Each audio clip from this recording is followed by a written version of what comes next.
कानपुर में एक बड़े व्यापारी के घर पर जो उनका विश्वसनीय नौकर था वो लाखों रुपए के जेवरात और नकदी लेकर वहां से फरार हो जाता है, भाग जाता है। मामला जब थाने पहुंचता है तो पुलिस इस मामले को गंभीरता से नहीं ले रही थी। उस इलाके के आईजी साहब ने आदेश दिया कि जितनी जल्दी हो सके इस घटनाक्रम का खुलासा होना चाहिए।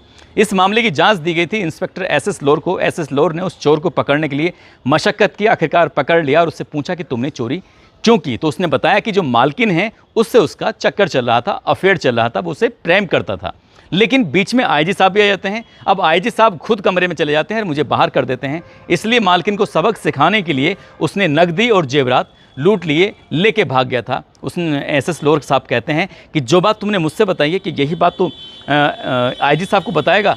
तो जब ये आईजी साहब के सामने चोर को लेके जाते हैं तो आईजी साहब के सामने वो चोर सारी की सारी पोल खोल देता है और आईजी साहब कहते हैं कि भाई ये बात इस कमरे से बाहर नहीं जानी चाहिए, चोर को ऐसे ही छोड़ दो।